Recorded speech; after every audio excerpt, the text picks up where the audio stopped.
All right, so welcome everyone. We're going to start tonight's session that is called Making Friends with Ourselves, where we're going to talk about how to be kindest to ourselves in regard to our spiritual practice, but also in our daily lives in terms of how we sometimes aren't our best friend. So let's begin with just one prayer tonight, page 98. This is our refuge and bodhicitta prayer before the teaching. Yeah, page 98. So this is kind of encapsulating these two ideas we have in Buddhism. In the Mahayana tradition, we have, of course, refuge, which is in all the traditions, which is where we kind of determine that we're making a sort of strong commitment in our own minds, whatever level, whatever degree we have, to the Buddha's teachings, something that we feel confident in and we find safe direction in. And then the second idea is bodhicitta, this idea that we want to be of greatest benefit to others, because we see that, as I was pointing out in doing the prostrations, we all have the potential to awaken fully. And so while we ourselves can be committed to doing that for ourselves, we want to do that so we can be of great benefit to others. So let's recite this prayer tonight 3 times. We'll do the first time in English and then the other 2 in Tibetan. I go for refuge until I am enlightened, to the Buddha, the Dharma, and the Supreme Assembly. By the merits I create through listening to the Dharma, may I become a Buddha in order to benefit all sentient beings.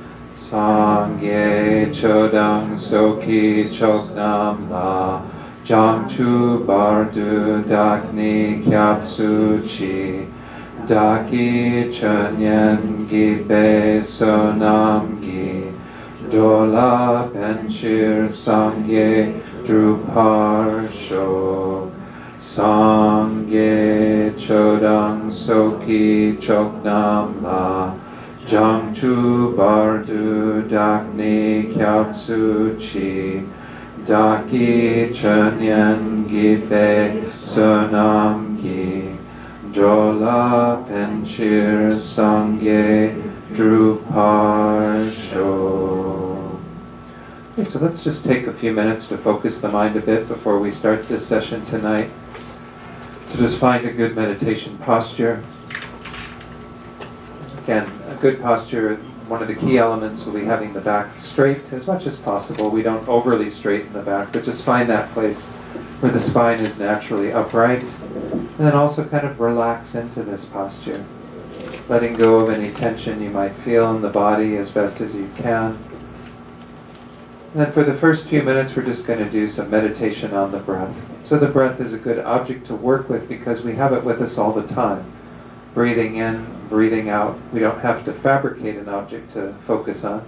Instead, we're just going to use the breath. There are many techniques to do this. If you have one that you prefer, you can do that. If not, then I generally suggest using the sensation that occurs at the tip of the nose when you inhale and exhale through the nostrils. So just tune into that sensation if you're using that as your object, and just try to stay present through the inhalation, through the exhalation. That's the main instruction for the next few minutes, but no doubt our minds will get distracted. We might get distracted by noises, that we kind of lose our meditation on the breath because of that, or we might even have thoughts that wander into our minds, thoughts of planning or other preoccupations that we might have currently. And when you see that that's happened, it's totally fine. This is just natural for the mind to not be completely focused. But at that time when you catch that, let go of that distraction and return to the breath. So I'll ring the chime. We'll do this in silence for just a few minutes, and then I'll lead you in a short reflection to set motivation for tonight's talk.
before we set our motivation, I thought it might be useful for each of us to do just a short investigation. And what I'd like to invite you to do is to take a look at your own experience around how you treat yourself. And in particular to identify the ways in which you are not as kind to yourself as you would ideally like to be. And although we'll be mostly talking about this in terms of our spiritual practice, we might also have other patterns in regard to our lives. So just examine and think about the ways in which you are unkind to yourself, not your best friend.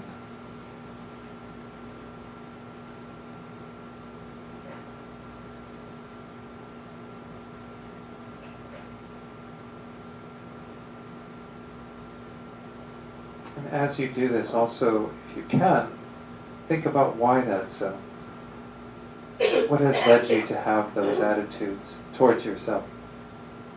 So just spend another minute or two looking at that. Again, we're not trying to make ourselves feel bad by any of this. This is what we're going to talk about tonight. We just need to always identify the problem. Just spend a few minutes investigating what patterns you have and why you think you have them.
And having identified some of this for ourselves, generate a motivation for being here that starts with yourself. Thinking that this is actually being very kind to yourself by being here tonight, looking at this topic. This is a way to take care of yourself, to correct those behaviors and attitudes that are not the best thing for you, that actually can impede your progress, can hold you back. So being here tonight initially starts with a motivation directed towards yourself. This is where we always start. Having that compassion for ourselves, wanting ourselves to benefit from the work that we do here tonight.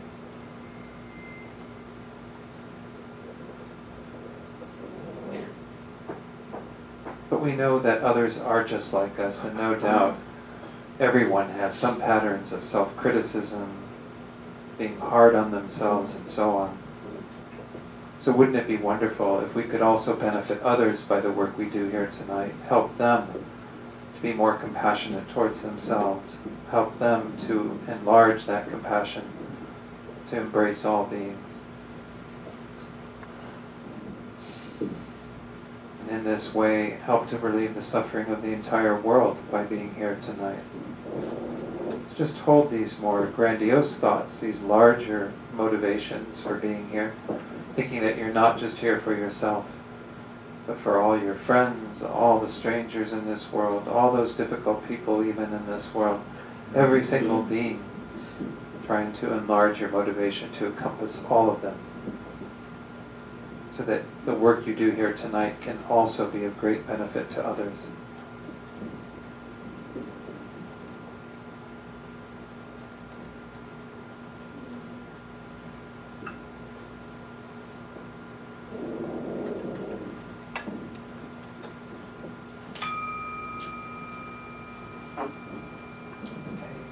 Sopa back up there.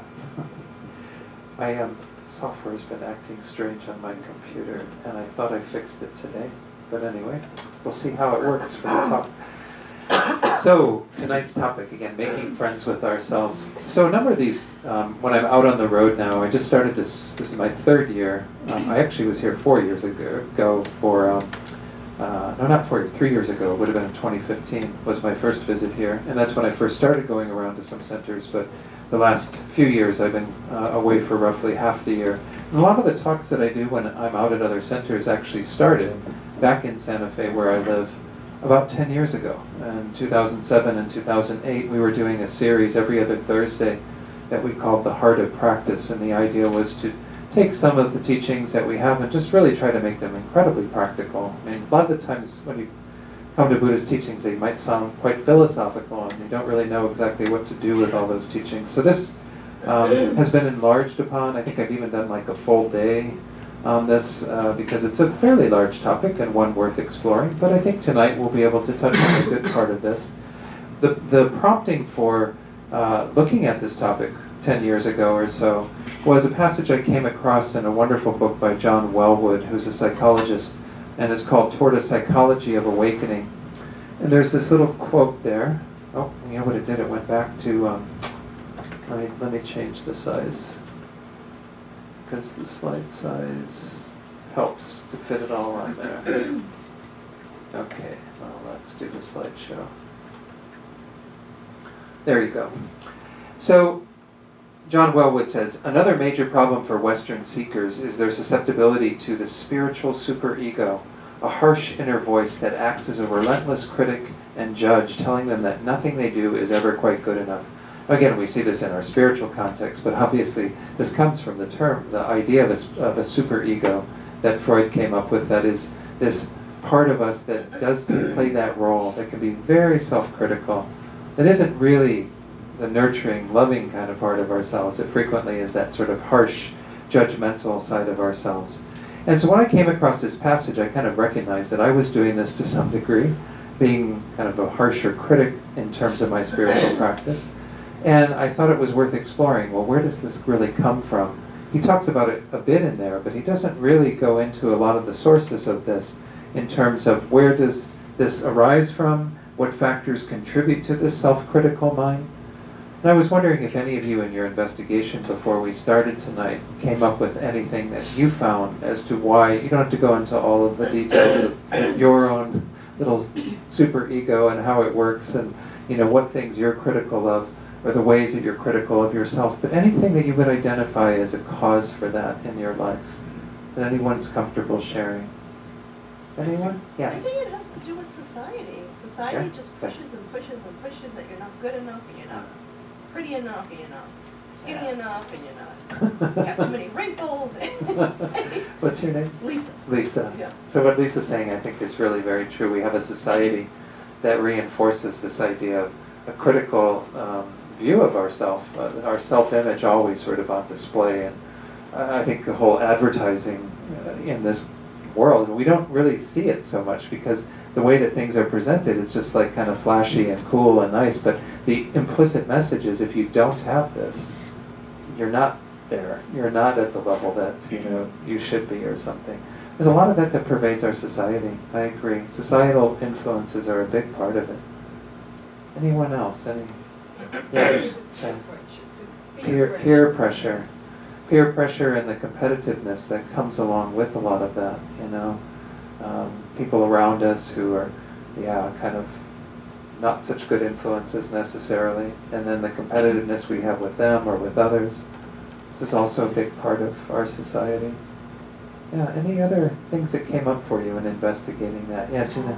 Fear, lack of self-control, ego grasping, attachment, just a few things. Just a few things. Okay. So Gina's going down the list of all of our kind of habitual things that we're going to touch on a little bit tonight. We're going to certainly go into those this weekend when we talk about the joy of letting go of all these harmful habits. But thanks for sharing those, Gina. I think those are a big part of it. Yeah, Vicki? Yeah, it doesn't seem to be innate because teachers are always telling us how much Tibetans love themselves, right? True. So they don't seem to have that problem. Yeah. And when we get into this a little bit deeper, I'm going to share a little story about His Holiness encountering this attitude in Westerners and being a bit shocked at this. So we can see that it is somewhat societal, somewhat cultural, somewhat a part of what we've created in our Western way of approaching things and looking at things. Not to say that it doesn't exist in other cultures, but it probably is to a much lower degree. This is something that's definitely not innate, not something that we are born with and have a tendency to do right from the very beginning. So families can be very involved in raising us in this way, to kind of feel like, we're not good enough, that we're always somewhat deficient. I think even other spiritual traditions can play a role in that. I grew up Catholic, and so we had always had the idea from the beginning that there was original sin, that our souls were somehow stained right from the beginning. That's not a very hopeful thing. In Buddhism, of course, we say that we've got all these negative patterns that have been in our minds since beginningless time, but we have a different understanding of that. We're going to touch on that tonight as well. That's kind of like not something that's sort of inherently there or innately there that we have to kind of live with forever. The idea that someone else is required for our salvation, or to kind of do something to take us out of that state. So yeah, these kinds of influences in our society, I think, are definitely part of it. Anyone else, anything from your experience? So let's go into this in a little bit more detail in terms of the things that I felt contribute to this. And again, some of these overlap. It's not to say that these are absolutes in terms of this isn't a list that comes from, again, a sutra of the Buddha or something like that. This is my own kind of putting things together. First of all, is misunderstanding the nature of a spiritual path and kind of what we're really undertaking. If we had to define what spiritual practice is in Buddhism, which I think is a really healthy way of looking at even just what we are trying to do in our lives in terms of just being good citizens in the world, we would say that essentially we're trying to do two things. One is to remove and lessen the negative tendencies, because these are things that cause us anguish, that cause us to not be at peace, but they also cause a lot of turmoil for the people around us, right? The more that we are angry and upset and jealous and greedy, other people suffer by virtue of that, but we ourselves create little knots in our minds, or big knots in our minds, and we suffer from that. So that's one aspect of a spiritual path. Through knowing our minds, to be able to identify what is negative and remove that. That's, again, a lot of what we're going to look at this weekend. The other side of the spiritual path is to recognize what's positive and to increase all of those tendencies. And every one of us has the seeds of that in our minds as well.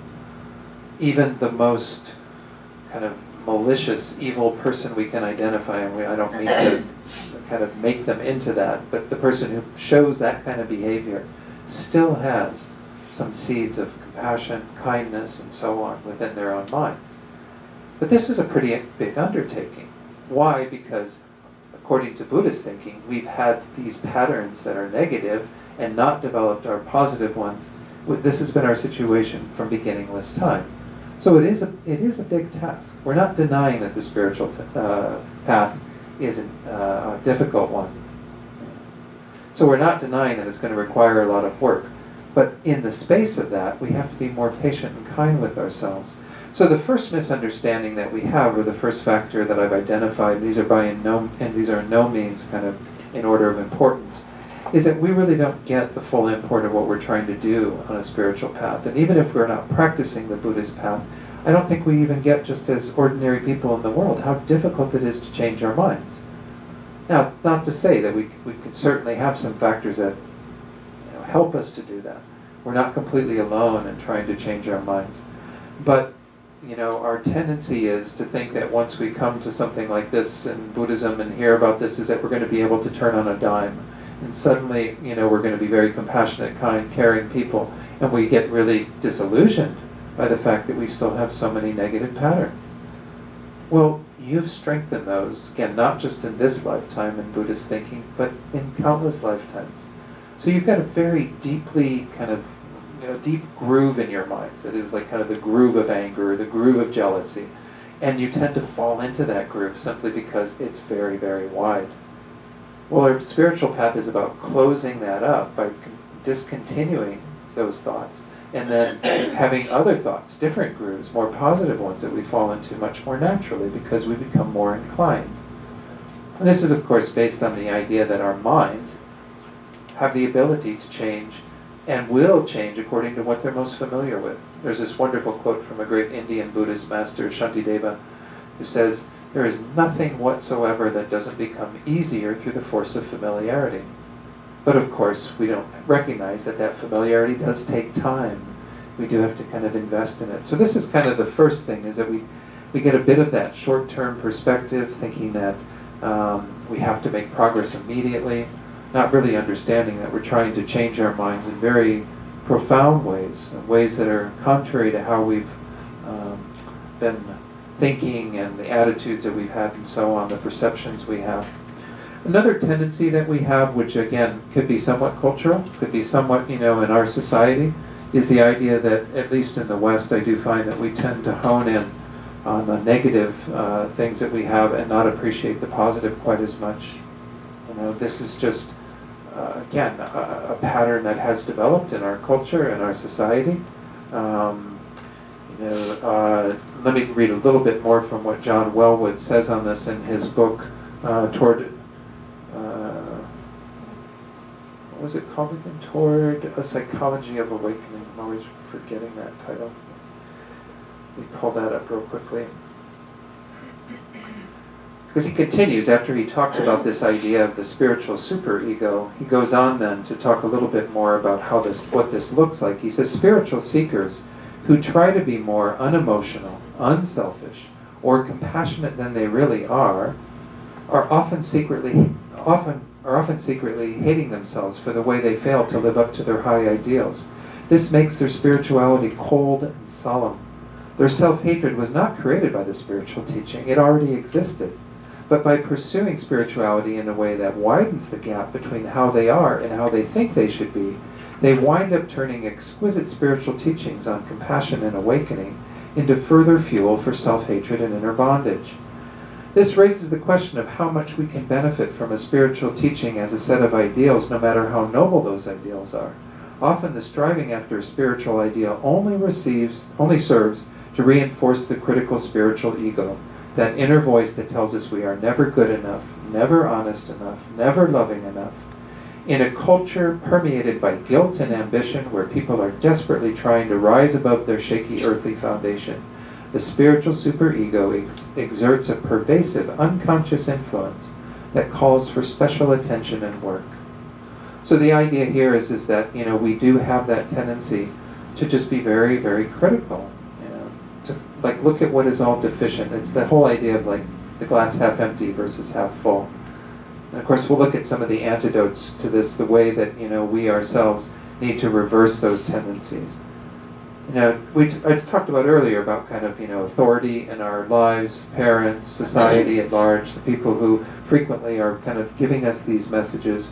We often have dealt with that in a very unhealthy way, and we've kind of taken those figures that we've seen as very critical, and we've adopted them in our own minds. We've kind of created our own little inner voice that does all of that. So this is something that, again, is very much a part of this.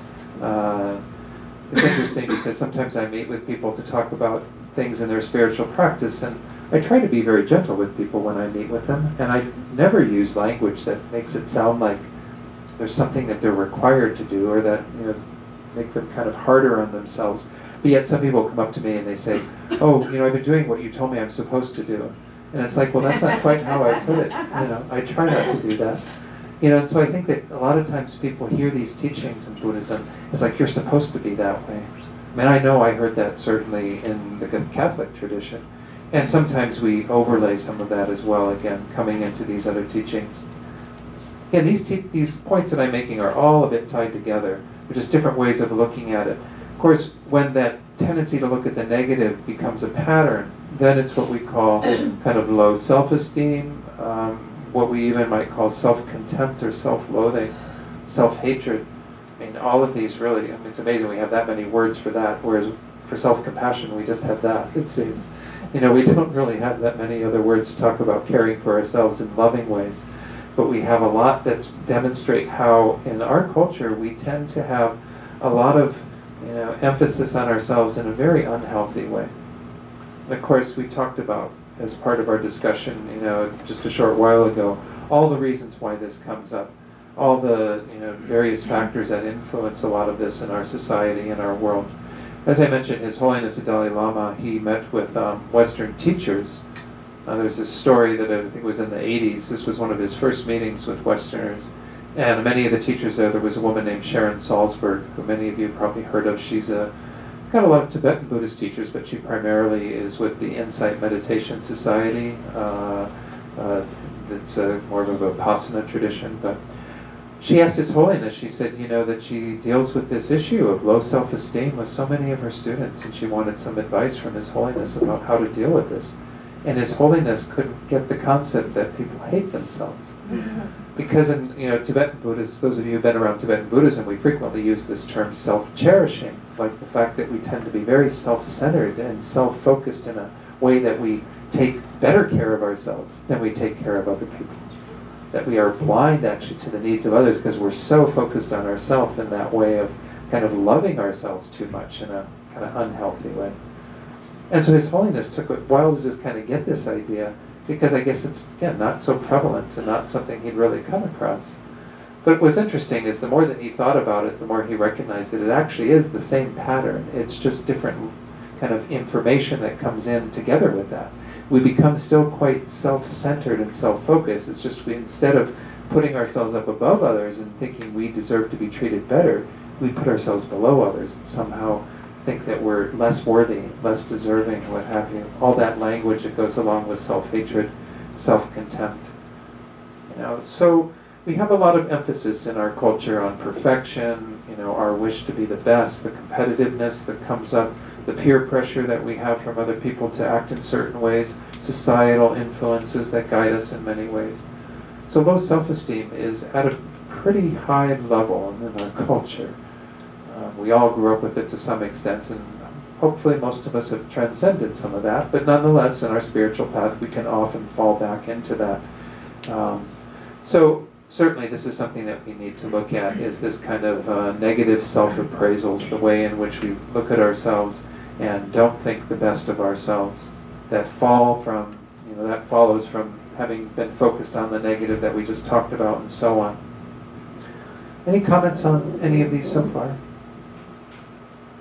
Okay, so the fourth thing that I'm putting up here that is relevant particularly to those of you who are coming to these teachings, but nonetheless, again, compassion for others is definitely something we hear about a lot even in our culture, and the desire to be a benefit to others. On the Mahayana path, which Tibetan Buddhism is a part of, there's a lot of emphasis on altruism, on compassion, and every time we hear the word compassion in our culture, we almost immediately think of compassion for others, and don't quite as frequently think about compassion for ourselves. So a lot of people, when they come to a tradition like this and begin to engage in these teachings, think that it's all about kind of selflessly serving others without attending to oneself at all.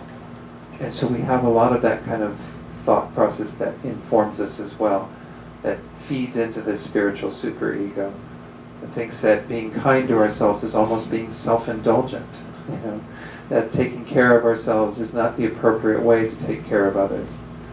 Nonetheless, we still do hear in our culture frequently, especially when people are dealing with situations like where you're caring for somebody who requires a lot of attention, that we do get that message that comes out loud and clear in society that if you don't take care of yourself, it's difficult to take care of others.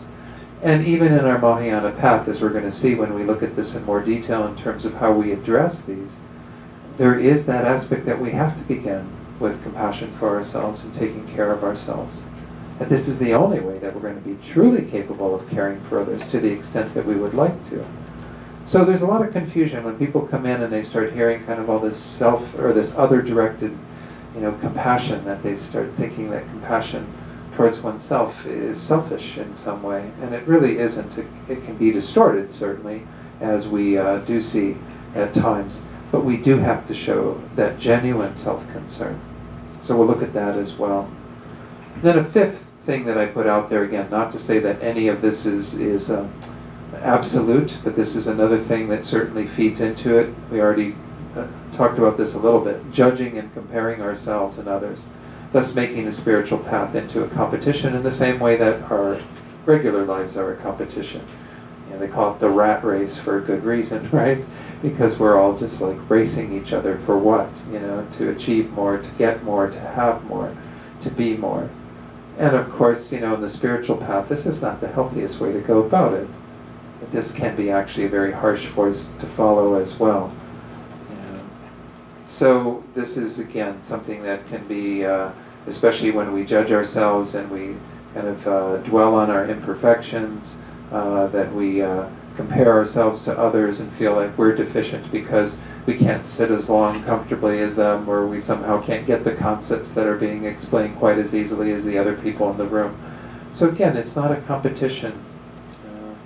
So we'll look at this and examine the other side of it. Along those lines, I did find this cute little cartoon that somebody posted on Facebook that I know that shows essentially like our perception from our side is what other people's spiritual journey looks like, which is this person that's kind of on the incline and kind of heading up to nirvana or whatever. And this is what we feel ours looks like. It's like, you know, gasping and dealing with like the craziness of it. It's up and down and all over, you know, so kind of drowning in it. So having that kind of judging our own path or thinking that other people are doing better than ourselves isn't really that useful at all. So we're going to examine some of that and really kind of address some of this and see what advice is out there that will help us to correct some of those patterns. So those are the 5 that I had to share. Anyone have anything else from your side? Because again, this isn't meant to be just me teaching and giving you kind of the word from on high or something. This is, you know, you all have your own inner wisdom from your own experience as well. Anyone, anything that you found? That would be like self-cherishing in a negative way, right? I think so. I think so. Again, all of these patterns, you know, what Gina was saying in terms of our self-grasping and, of course, the self-cherishing that follows from that. You know, so many of the things that we're going to talk about do revolve around a lot of that. And this weekend, when we get into kind of picking apart a lot of these afflictive emotions, we see that they're frequently at the root of all of that and need to be addressed, need to be corrected in ways that help them to lessen their hold upon us. So again, yeah, our tendency to focus on ourselves is really definitely a part of all of these. Did you want to share anything more on that, Melissa? Oh, I was just thinking, you know, something you said about comparing yourself to, you know, I remember watching movies and thinking, oh, I wish I were as beautiful as she. And it was almost an uncomfortable drain to be thinking that until I realized what I was doing. Right. You know, it was, I could feel the stress it was building. Yeah. And it's really sad how we do that to ourselves. And of course, this was mentioned, other people sometimes feed that as well. You know, if we have siblings that we felt were, you know, and our parents tended to them in ways that, you know, spoke to their qualities and what they had, and we always felt like we were deficient because we didn't have as many qualities. Even if they didn't point out our faults to us, you always feel somewhat deficient when other people's qualities are being praised. Yes. You know? Yeah. Yes, what's your name? Anthony. Hi, Anthony. Yeah. I think something interesting is I realized that, you know, as parents often tell their kids you're special, and I think that emphasis on being special also contributes to that. Yeah. Because you want to fulfill that expectation, but I think maybe a way of teaching that kind of stresses that you are special and that you're unique, but at the same time doesn't mean you're better than other people. Exactly. Special and better can Yeah. kind of become synonyms in your mind. Sure. And then there's a lot to live up to when you start getting that message. And also, again, an idea that sometimes means that we have to be overly focused on ourselves and inflates a bit of our pride and what have you, that then when we don't live up to that, the fall is much harder because we've had such a high view of ourselves that we've been fed by the people who tended to us. I never raised children, so I feel very fortunate in some ways, because whenever I talk to people who have children, I realize how complicated it is, especially, I mean, even with just one child, it can be difficult because the message you give to that one child, they're still living in a world of other children and then constantly dealing with comparison and judgment and all the other things. So, you know, I congratulate all of you who do that hard work. Thanks for sharing that, Anthony. Yes, what's your name again? Nandini. Nandini? Nandini, yeah. Nandini, beautiful name. And you just said that, in the West, it's more of the self-criticism and all that, and I just want to let you know it's there very much in the East. I grew up in India, Grew up and in I grew India. up with all of that. Yeah. So, Yeah. So, and again, it's hard to say, whether it was there before Western influences, because there certainly are Western influences in India with, the British rule and all of that. So it's hard to say, I don't know. Somehow Tibet is kind of a unique place. It's up on that Tibetan plateau and it's sort of isolated from a lot of the world. So maybe they formed a little bit more of a idyllic sort of Shangri-La where people didn't have these attitudes. So. yeah. But yeah, I mean, we're at the point where I think in most cultures there's some influence of this simply because we're global people now. People know what's going on by virtue of the internet and so many other factors that it's almost impossible to have an isolated culture that's following its own way of looking at things. So, but thank you for bringing that up. Yeah, Nandini. Yeah. Yeah. So these are some of the things we're going to talk about tonight, and we want to go into then kind of how do we address this, and begin with the idea of what does the alternative to the spiritual ego look like? If we were to abandon the spiritual ego, what would we put in its place? And there was a term I came across. Well, first of all, there's a comment that I want to share from Rob Priest. Some of you may know Rob. He's actually in our tradition, FPMT, was a student of Lama Yeshe's. And he has this really good book. I love the title of it. Sometimes we talk about the perfection of wisdom. He calls it the wisdom of imperfection. That there's a lot to be learned by embracing our imperfections. It's a really wonderful book. But he says we need a deep-rooted compassion for ourselves in order to allow our fallibility and vulnerability on the path. And this is once more this idea that in Buddhism, everything becomes grist for the mill. That, whenever we look at ourselves, because what's interesting, the next slide I'm going to show you kind of introduces the term that we're going to use for the opposite to the spiritual superego. In the Buddhist path, it's not that we want to be totally negligent of those things that we are somewhat not living up to the ideals we want. It's not like we don't want to have any critical thinking whatsoever, because we need to pay attention to that stuff. It's kind of like, we frequently talk about our minds being like the soil in which a garden grows. Well, if you really wanted to cultivate a beautiful flower garden, for example, you wouldn't just sit there and say, oh, well, I don't want to hone in on the weeds and pay attention to all of that because that's being too negative. No, the weeds are what's getting in the way of having a beautiful flower garden. So you do need to tend to your garden. You do need to tend to your mind and do this work. But how do you do it in a way that allows, that to kind of transform it into a space of the best view for yourself, the things that support yourself in the deepest way, so that the work can be done. Allowing for your fallibility, the fact that we do make mistakes, that none of us is perfect.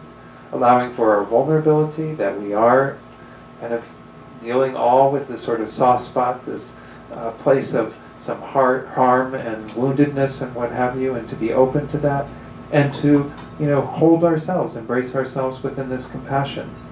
And that's what comes about in the term that I'm stealing a bit from Cheryl Huber, who's a Zen practitioner. She wrote a book called Making a Change for Good, and she came up with this term which I really like, compassionate self-discipline. Now, compassionate self-discipline she describes as simply allowing the intelligence and generosity that is your authentic nature to guide you in every moment. So the idea is that, essentially we want to develop something that is discipline. And that's what I was saying, is that we can't deny that we have work to do. This task I was talking about earlier of removing the negative and increasing the positive, we have to be tending to that. Otherwise, we become stagnant in our path, or we even degenerate in our path, which is not helpful, again, to ourselves or to others. It creates more confusion, more difficulty, more suffering. So we can hold a goal that I want to be a better person in the world. I want to live up to the spiritual ideals that I'm learning about and trying to cultivate.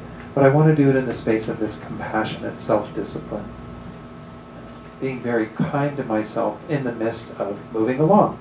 And it's kind of interesting, you brought up children, Anthony, but this is ideally the voice that a parent wants to be for a child, right? You don't want to be a super hypercritical person that just makes the person focus on the negativities and be really hard on themselves. The poor child is just going to become a wreck, thinking that they're totally deficient and incapable of ever living up to that. And on the other side, you don't want to neglect anything about the child that you're seeing is going astray, because the child could end up going very wrong and end up creating very negative states of mind that could be harmful to themselves and other people around them. So you have to find that sort of middle way. We always use this term in Buddhism, right? Between these extremes, the extreme of being hyper attentive and almost to a degree of being rough on people in terms of what's going on, to the other extreme of doing nothing, being really soft and not saying a word. And we use the same thing with regard to ourselves. We want to find that middle way in regard to ourselves. So this term compassionate self-discipline, I like. Some people kind of flinch at the word discipline.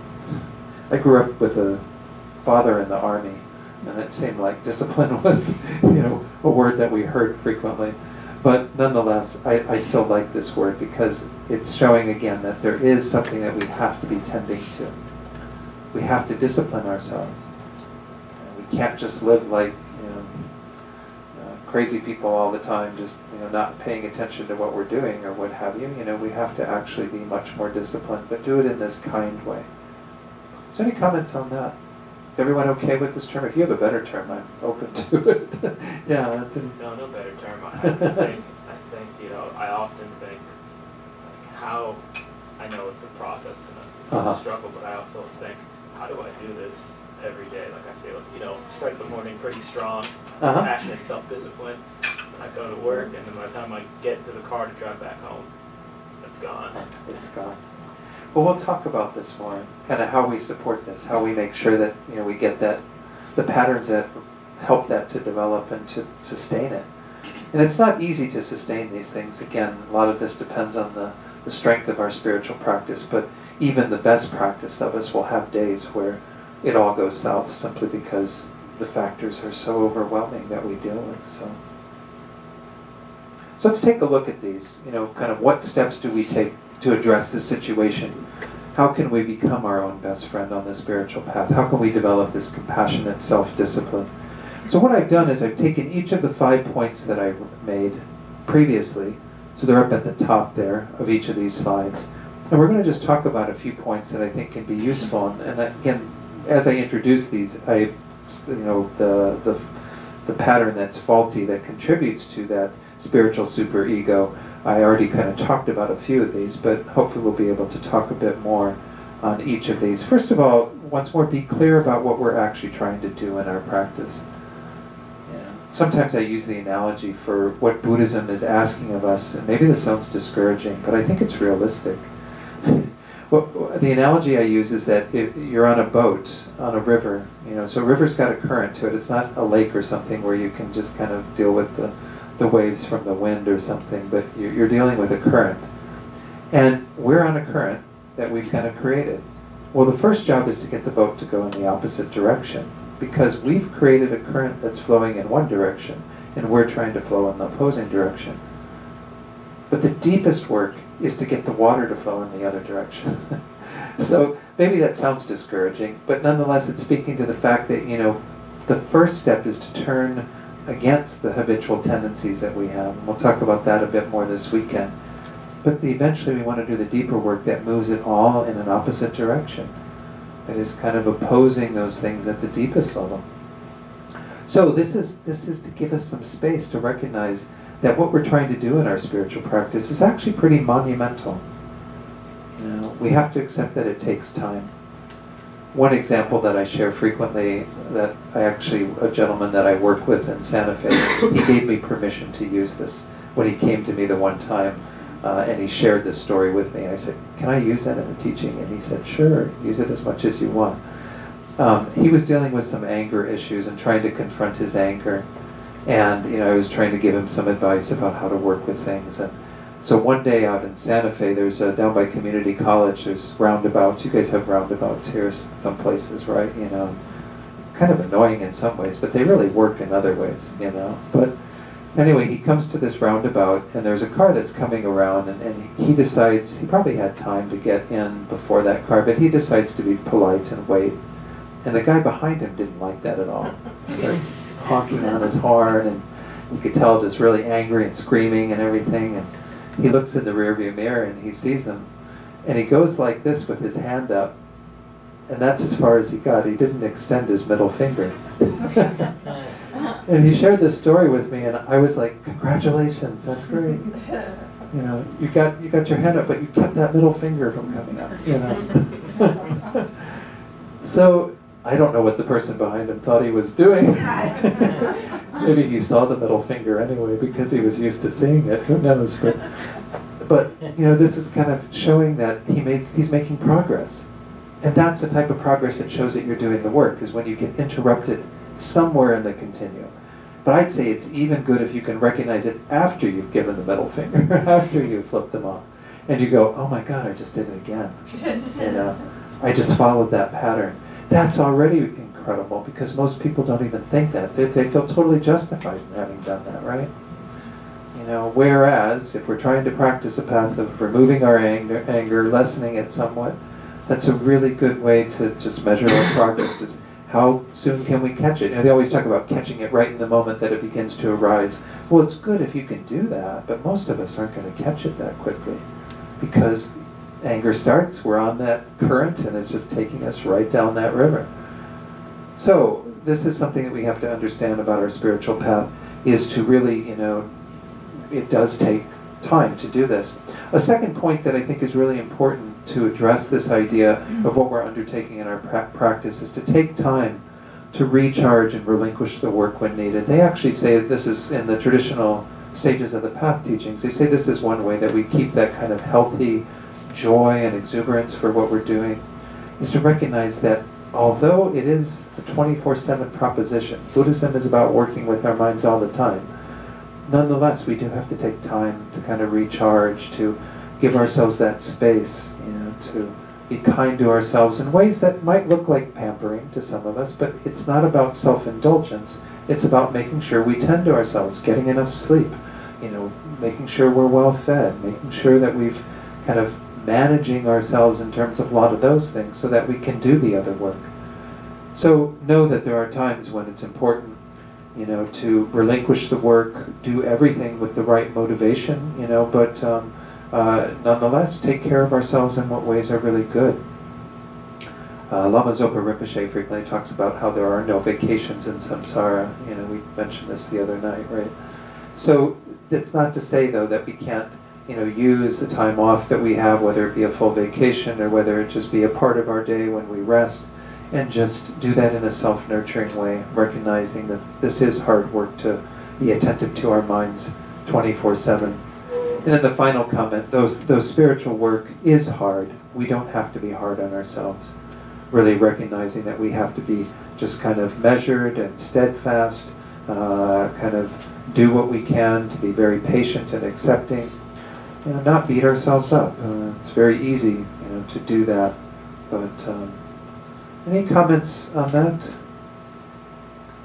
Let's go on then to the second one, that tendency we have to focus on the negative, to not attend to the positive. There was that song about the rubber tree plant, right? You know, or no, it was a different one, but it's a similar thing about you've got to accentuate the positive, eliminate the negative. Yeah, I don't know where I got the rubber tree plant. Is it by the same singer or something? I don't know. Anyway, sorry about that. That popped into my head from nowhere. But anyway, this is something we need to kind of be attending to, you know, making sure that we're doing the opposite, that we're actually spending a fair amount of time really embracing what we do that's positive and trying to diminish the critical voice that is simply focused on the negative and pointing that out. So the very first thing is to accentuate the positive through regularly engaging in the practice of rejoicing. Rejoicing is this really wonderful, we call it a meditation, but it's just simply sitting down. You can do this during your day at various periods, or you can do it at the end of your day. Just looking back on the really good things that you were able to do that day, and thinking about them and generating this sense of joy, delight that you did these things. It's a really powerful way to kind of reinforce and emphasize doing those things, because the more, it's just like with a child, again, this is the analogy for frequently what we're talking about here. You know, if you have a child who's been you've been trying to get them to be better in whatever it is that they're doing because you know that they'll benefit from being kind or whatever. You try to make sure that you congratulate them when they do that and say, oh, that was really good that you gave something that you had to that child or whatever. If you're trying to break them of some of those miserly habits, you acknowledge it. You say something positive about it because that positive statement makes a reinforcement. And it helps you to be more joyful in practicing it because you feel good about what you're doing. The other thing is, and by the way, I want to point out one little wonderful quote from Pema Chodron. Many of you know Pema Chodron, great Tibetan Buddhist nun, author, teacher. And she talks about kind of, the fact that we need to have joy in our practice. And she says, this is the path we take in cultivating joy, learning not to armor our basic goodness, learning to appreciate what we have. Most of the time we don't do this. Rather than appreciate where we are, we continually struggle and nurture our dissatisfaction. It's like trying to get the flowers to grow by pouring cement on the garden. So this is the opposite thing that we frequently do, is that we don't really nurture ourselves in that way. We focus on the negative. We really need to have more joy, and rejoicing is a good practice to do that. The second point is when addressing our faults. And by the way, if any of you want copies of these slides, I can save them in a PDF file. Just give me your email address at the end and I'll be happy to send those to you. When addressing our faults, do so in a more balanced way, acknowledging our qualities and progress as well. So this is where we just want to be that very kind of kind voice towards ourselves when we're being critical of ourselves, which, as I said, this mind of compassionate self-discipline does mean we have to look at where we're deficient. It does mean that for that guy who I was talking about who was working on his anger, he needed to be willing to accept that he has this angry pattern and he needs to see how to address it if he ever wants to be rid of it. But it also means, again, the congratulating himself on the work that he has done, the qualities and the progress that he is making. To be sure to focus on that. He got a congratulations from me, but he needs to be also congratulating himself on the work that he's doing, the progress he's making. So then the third point, remember that our failings are actually opportunities to learn and grow. Failures, this is just a judgment, right? It's a word that we put on the times when things don't go the way we expected them to or wanted them to. But anytime that doesn't happen, anytime that we don't live up to the ideals that we're trying to, it's actually an opportunity to learn and grow. To really embrace that as part of the path too.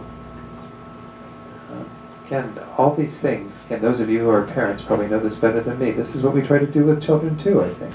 When they have failings, to say, well, what could you have done better if you have a child that competes in sports, a girl that's playing basketball or soccer or something, you would say, and she has a bad game, you might sit down and say, well, what would you do differently? How would you, do more training and prepare better for that? That way you kind of stay focused on those sorts of more constructive things, rather than sitting in your room and crying all day because you're not as good at doing that as you'd like to or whatever. So the failings are actually incredible opportunities. We need those experiences in our life. They're not defeats, but they're actually the ways in which we learn, the ways in which we actually see where we aren't living up to those ideals. There's a wonderful book by Thich Nhat Hanh. I really like the title. I was so jealous when they came out with the book with the title, because it's a perfect title for so many of the courses we do. It's No Mud, No Lotus. So the idea behind a lotus is a flower, if you've ever seen how they grow in kind of very mucky, muddy parts of the water. And they kind of rise up above it and they blossom and completely unsullied by the mud, but they need the mud, And so a lot of the teachings in Tibetan Buddhism are about using our difficulties, our failures, our suffering as the path, kind of taking something that's really ucky and awful and not what we want to experience, but making it into very rich stuff for us to be able to use in our spiritual path. Well, it's the same with regard to our failures.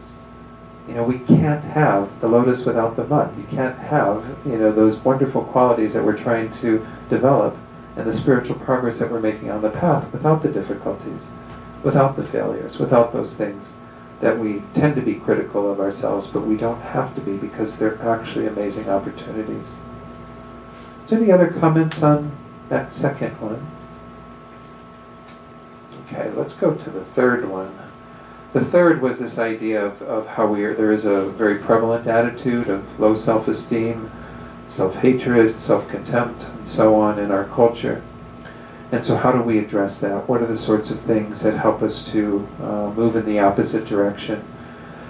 Well, the first thing is to recognize that, as I said, a lot of times this is coming from some messages that we've gotten, maybe even from other spiritual traditions, that we're sort of fundamentally flawed, that there's something kind of inherently wrong with us, that kind of our deepest nature is something bad. I mean, I think it was even in one of the people who was there at this gathering with His Holiness, who said that people are sort of, sometimes seen as inherently evil, as kind of like, if people left to their own devices, they'll always kind of resort to the lowest behavior. There was even that film many years ago, I think it was remade, Lord of the Flies, based on the Golding novel, where all these young children were stranded on an island and left to their own devices. They ended up forming a very horrible society, down to where they were inflicting violence on each other and stuff. Well, this is a view that we have in our society, that people are sort of fundamentally flawed, that if you leave them to their own devices, they will resort to evil behavior or evil attitudes. Well, Buddhism doesn't hold that view. Buddhism holds that fundamentally we all have a pure mind, a mind that is like that pure lotus, unsullied by the mud. The mud is there, the dirt is there, the impurities are there. They do exist, we're not denying that. But they're not inherent within the mind. We even refer to this as our Buddha nature, the potential that we all possess, because fundamentally our minds are pure. And of course, all of the positive qualities, we'll talk about this more this weekend as well, all the positive qualities are really resonant with that. They're completely supported in that. Whereas all the negative tendencies are not. They can be uprooted. They can be removed. Why? Because they're not really in accord with the nature of the mind. And in fact, they're all based on lies, on untruth. So I was going to go into this more on Saturday, in particular, in the first class on Saturday. But I'll just give a little bit of a taste of it. His Holiness the Dalai Lama teaches on this frequently, and he essentially points out that, we have different states of mind, what I mentioned earlier, those negative ones that we're trying to decrease and the positive ones we're trying to increase. And we see that many of them are diametrically opposed. You've got ignorance and wisdom, you've got hatred and love, and so on. You've got many of these forces that, by virtue of cultivating the one that's positive, you diminish the strength of the other, the negative. But it's not just that we do this and it works, it's because these over here, as I was alluding to, aren't grounded in reason. They actually are a mistaken state of mind. Or in Buddhism we call them delusions, because they have an air of deludedness to them. They're not speaking truth. So, I'll just repeat this on Saturday if I have to, but anyway, if we look at the mind of hatred, for example, the mind of hatred is one where we are looking at somebody who has done something harmful to us, say, somebody who's been, that belligerent, awful person in our life, and we're painting them with the whole picture that they are a bad person. At that time when we are angry and upset with them, have hatred for them, we can't see anything but those qualities about them. And we've moreover made those larger than what's there. We've exaggerated that. We've put that as like the entire painting on that person and can't see anything positive about them.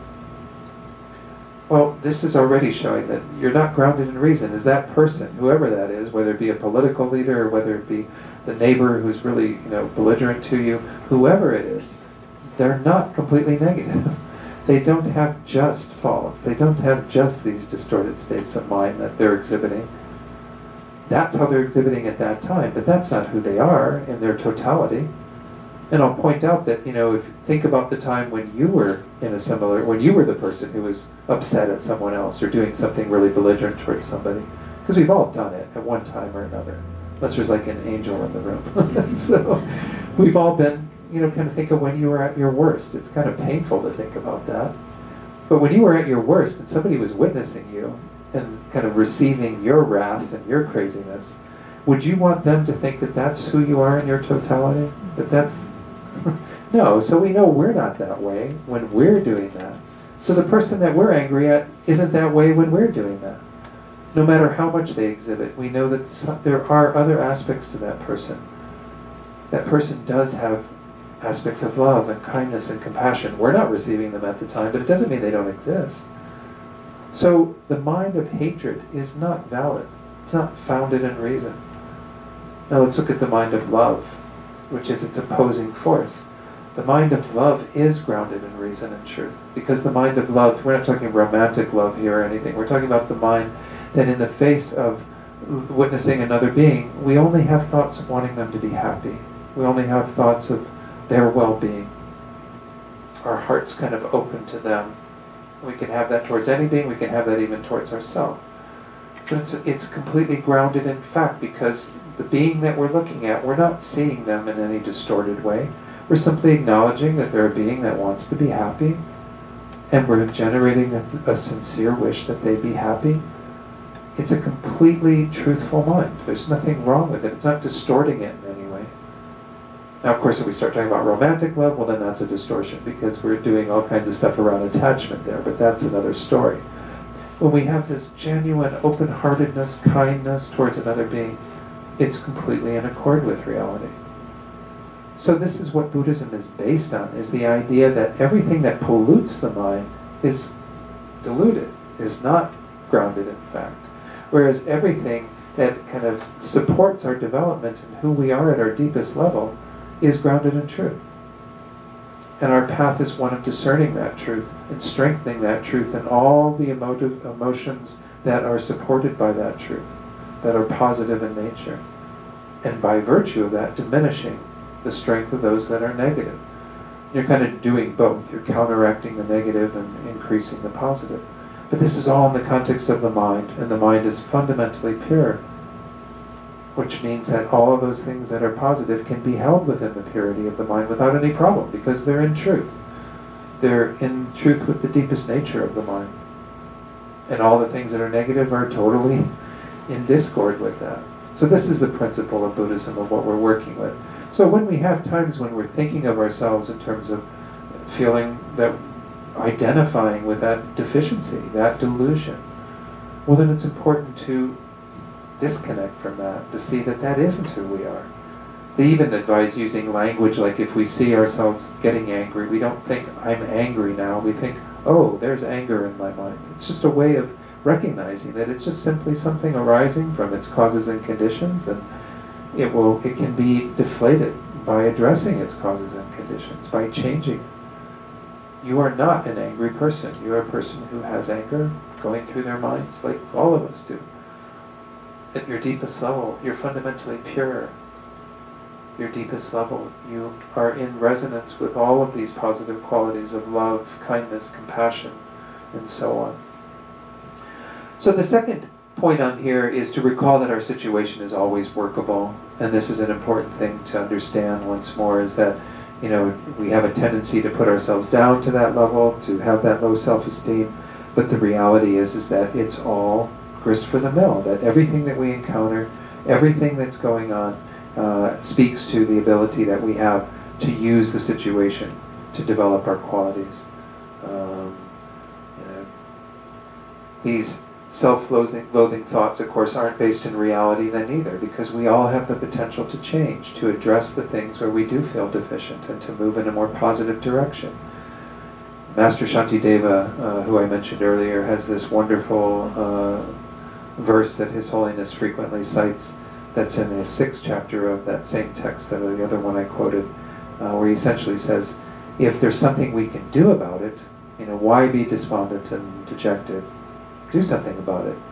If there's something you can't do anything about, well then why be dejected and despondent? Because you can't do anything about it.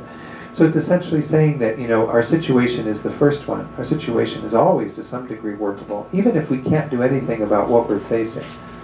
The accident's already happened, the person's already said that to us, whatever. We still have the potential to work with our mind. There still is something we can do, something we can change, something we can address. Again, we may not have the strength of practice to do it in the moment, but that's, once more, inviting that in and saying, what can I learn from this? How do I move forward? situation is always incredibly workable. And then, of course, examine the sources of our self-deprecating thoughts, the ways in which we do put ourselves down. This was a bit of what we talked about earlier, those that you all shared, the things that come from that, and recognize that there's nothing absolute about any of those. We choose our own story.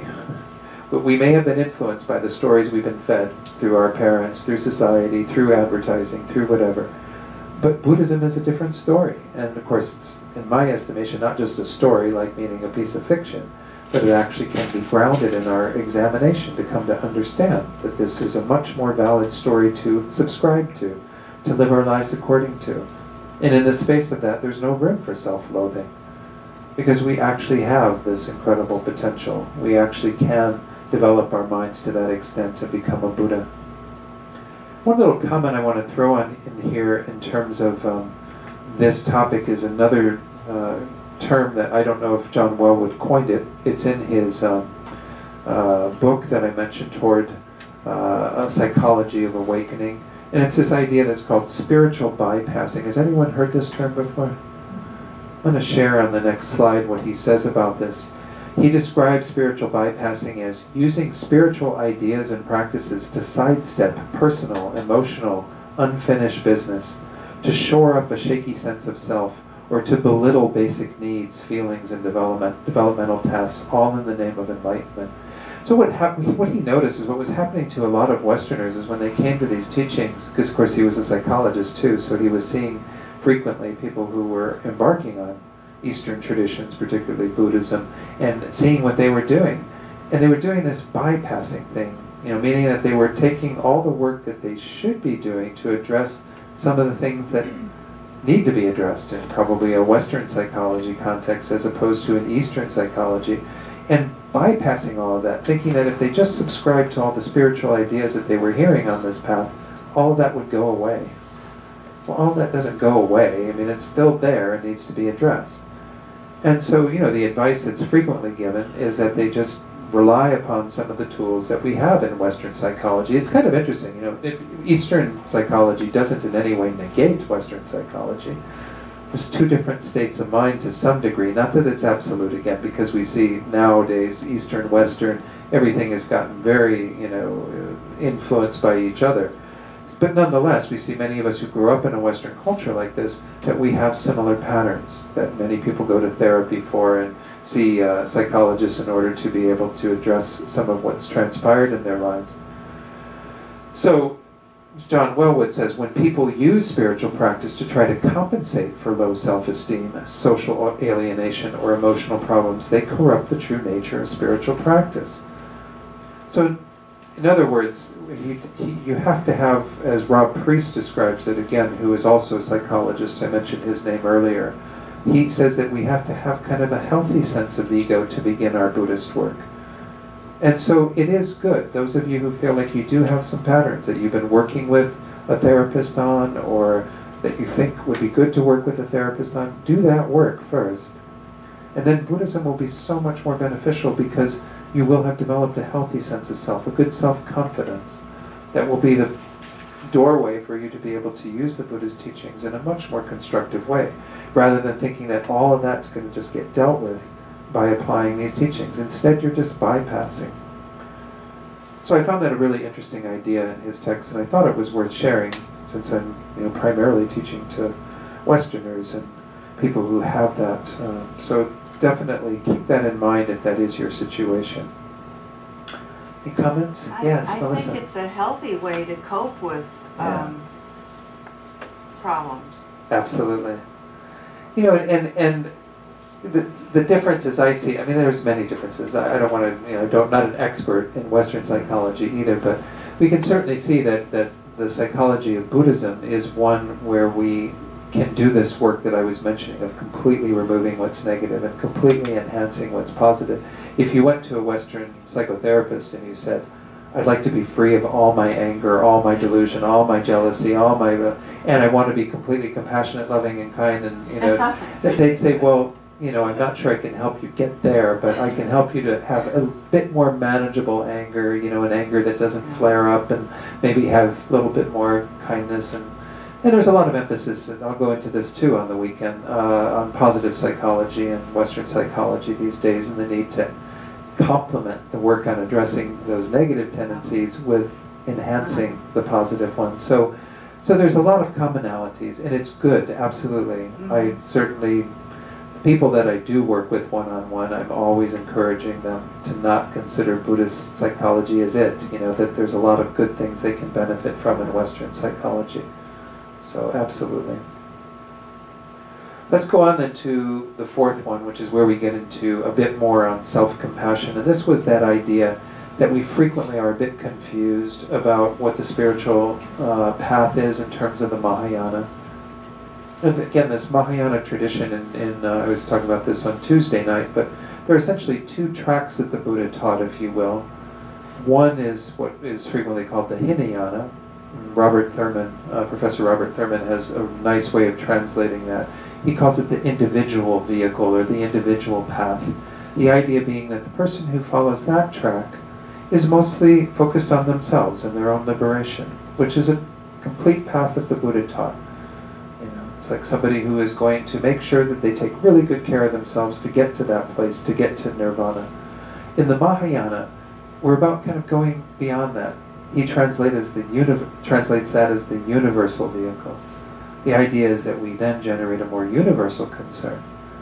And not everybody has a predisposition towards that. That's why he taught two different paths, if you will. The individual vehicle and the universal vehicle speak to two different predispositions that beings might have. So if we come into the Mahayana, many of you have, you've entered into Tibetan Buddhism or Zen Buddhism. Those are both Mahayana, as is Chan Buddhism and Thich Nhat Hanh's variety of Vietnamese Zen Buddhism. A lot of these emphasize this heartless, selfless concern for others. And as I said earlier, we get the impression that that means we don't take care of ourselves, that we're not in the scope of that compassion. So the very first point is to remember that compassion in the Mahayana includes self-compassion. In this tradition, I was talking about this too on Tuesday night, we divide our stages of the path into 3 levels. In the first 2 levels, I won't go into all the details on them, but they're really in line with the individual path, that we have to take care of ourselves first. That we have to be really attentive to our own suffering. We have to be able to generate a compassion that embraces our situation and wants it to be different. Then, on the 3rd level of the path, we can finally enlarge that and say, and we're no different. Everyone else is just like us. So we can also have compassion for them because they're beings who are going through the same suffering and difficulty, that we are. Not always identical, but nonetheless the same fundamental situation. So even in the Tibetan Buddhist tradition, it starts with self-compassion. Lama Yeshe, founder of our tradition, called it that. He said the beginning of our path is self-compassion. Now, of course, we're not very good at practicing that, and I'm going to do a little bit of sharing of some teachings and discussing them that come from Kristen Neff, who's written a wonderful book on self-compassion and has some nice exercises that you can use to explore self-compassion. This is the beginning point, is remember that even in the Mahayana, it starts with compassion for yourself. All right. Then the second point is practicing self-compassion is essential in addressing all of these sources of the spiritual superego. This is again moving away from those patterns of self-cherishing and self-grasping to this compassionate view of ourselves. In fact, this is how His Holiness talked about how we're actually wisely selfish, is by recognizing that we can tend to others from a place of recognizing our own ability to be kind of achieving our potential in the midst of that. Once we've looked at our own situation clearly, we can clearly see the situation for others, and we can embrace the well-being of all. And we can be dedicated to the welfare of others, understanding that we will be addressing our own suffering by doing that. We will be helping ourselves by doing that. Because that's a lot of the teachings we hear in the Mahayana is all about other focus, and we somehow think that we're not in the equation. Well, no, all of these things that come from our own self-centeredness, our own self-focus, actually are released in the space of compassion for others. once we understand compassion for ourselves truly. So it starts with self-compassion. So there was this wonderful quote. I actually saw this when I was up. I teach at our center in Missoula, Montana, and they have a wonderful place up there. I don't know if any of you have been to it. It's Iwam Garden of 1,000 Buddhas. Has anybody been there? Really wonderful little place. And they have some sayings of the Buddha that have been, what's the word for it, put on stone, like engraved on stone. Yeah. So this is one that was there actually, and I have seen this elsewhere since then, but that's the first time I came across this quote. You can search throughout the entire universe for someone who is more deserving of your love and affection than you are yourself, and that person is not to be found anywhere. You yourself, as much as anybody in the entire universe, deserve your love and affection. And it's kind of, the Buddha's not saying other people don't deserve it. He's just saying that in the end, this is where it starts. That this is who deserves the affection, the love, the compassion, because this is the same as everyone else. We will be able to enlarge that view of compassion once we've had it genuinely for ourselves. So this isn't meant to be reinforcing our kind of narrow self-focus and thinking it's all about me and all of that. It's rather understanding that this is really where it starts. Because when we have compassion for ourselves, it's as if we are having compassion for all beings, because we're understanding that all beings are the same as ourselves in terms of their situation. There's no difference there. And actually our hearts open up so much easier to others once we have developed compassion for ourselves. So when we first look at what compassion is, and this is where I'm just going to share a few slides that move through this topic according to what Kristen Neff shares in her book, which is called Self-Compassion. By the way, she has a wonderful website with lots of resources out there that you can go to and explore this idea further, because this is really the crux of a lot of what we're talking about tonight, is how do we generate this really healthy, self-compassionate discipline. Well, we have to know what self-compassion is to get to that. Compassion, she says, involves the recognition and clear seeing of suffering. It also involves feeling of kindness for people who are suffering, so that the desire to help, to ameliorate suffering, emerges. Finally, compassion involves recognizing our shared human condition, flawed and fragile as it is. So whenever we're generating compassion, there's a recognition of our own vulnerability and suffering in the midst of others. If we're other-directed with it, if we're looking at ourselves, then we are seeing it within ourselves, but at the same time recognizing that it's shared with others. And this is one of the main tools we use in self-compassion, is to make sure that we recognize that this is part of our shared experience. There is nobody on the planet that isn't suffering in some way, that isn't dealing with something that is worthy of compassion.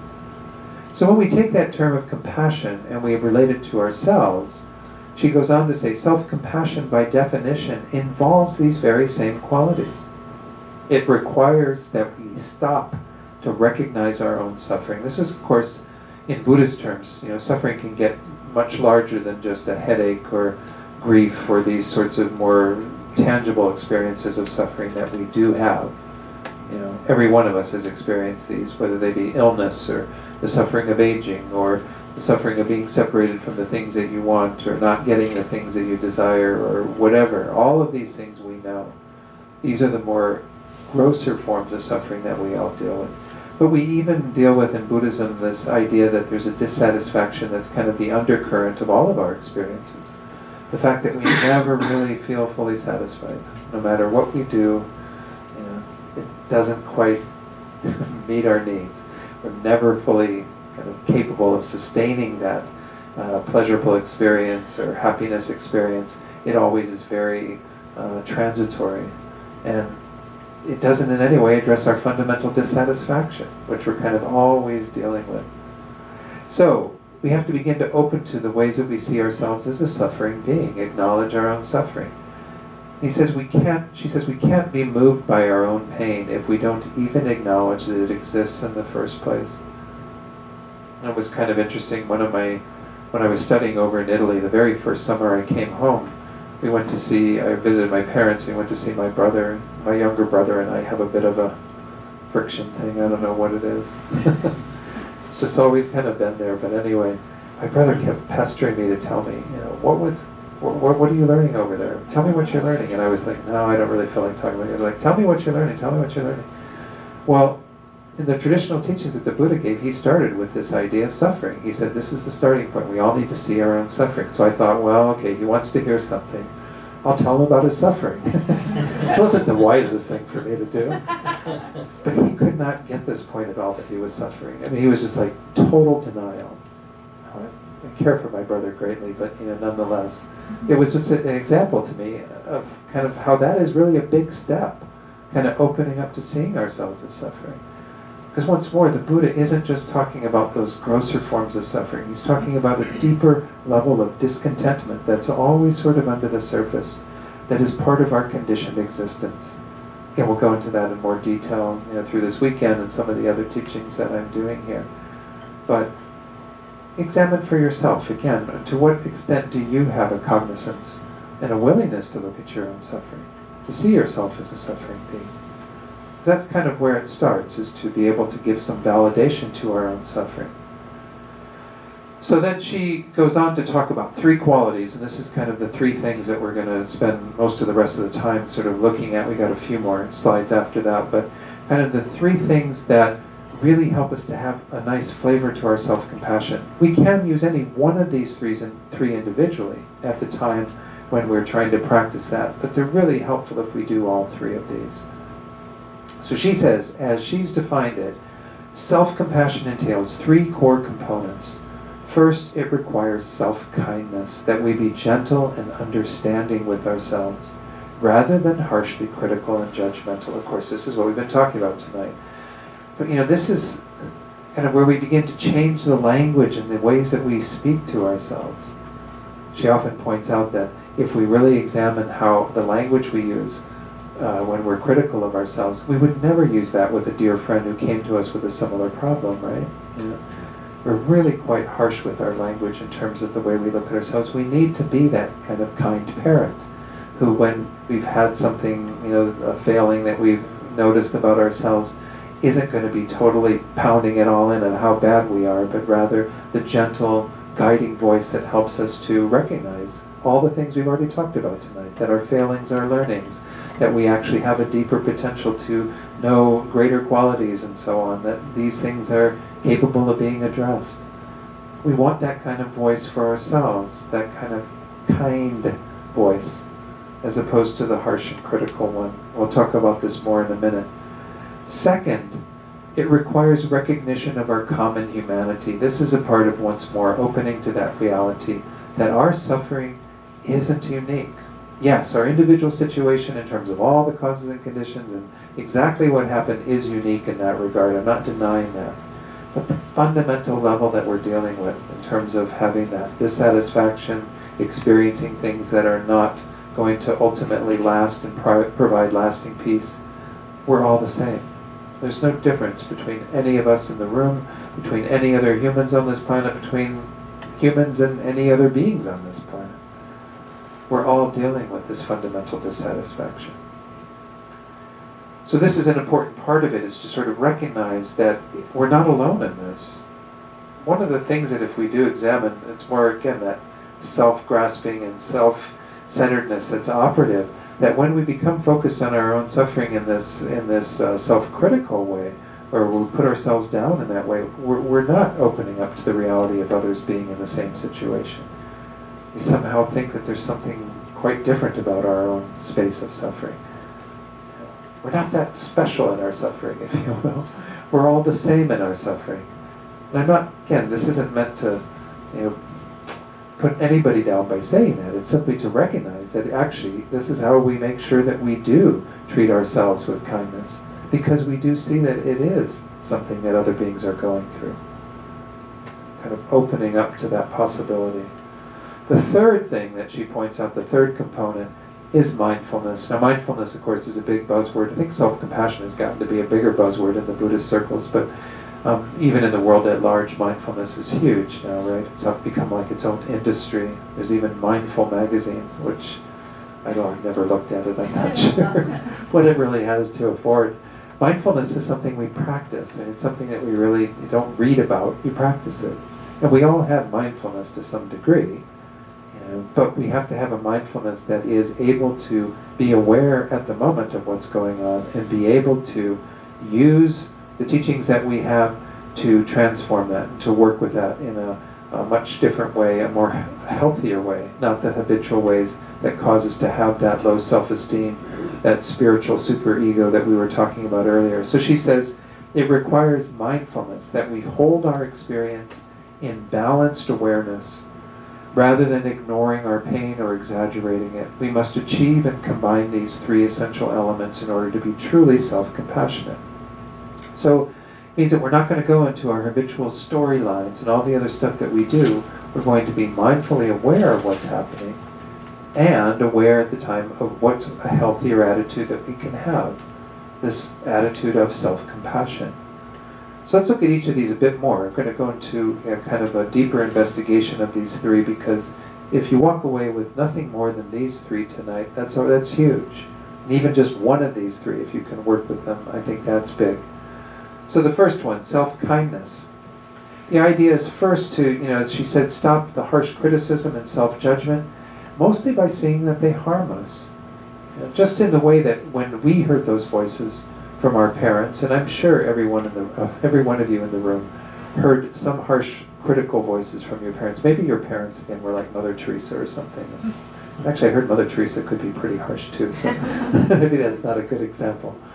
But, we all have received those voices from outside.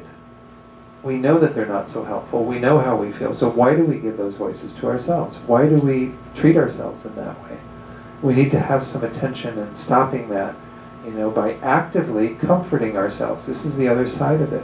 By comforting ourselves, again, we don't mean self-indulgence. We don't mean that, every time that I'm feeling bad, I take a bubble bath, It doesn't mean that that's necessarily what we do.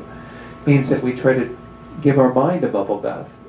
Do the things that we need to say, the things we need to say to ourselves to remind ourselves of our own good qualities, our own good nature.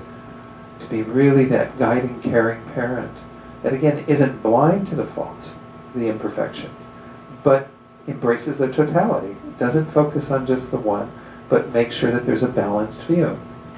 Make sure that we're actually kind of stopping a lot of the harsh language that we go into. So this is the exercise she suggests is, of course, notice when you're being self-critical. So this is why we need the mindfulness. This is already being introduced at the first of these three. But nonetheless, you can see how useful it is to have all three of them present at the same time. But we have to kind of notice when we're being self-critical. That's why I asked you at the beginning of tonight to take a look at the ways in which you tend to be self-critical. And maybe just choose one of those. Maybe you say, well, I'm actually really quite self-critical at work.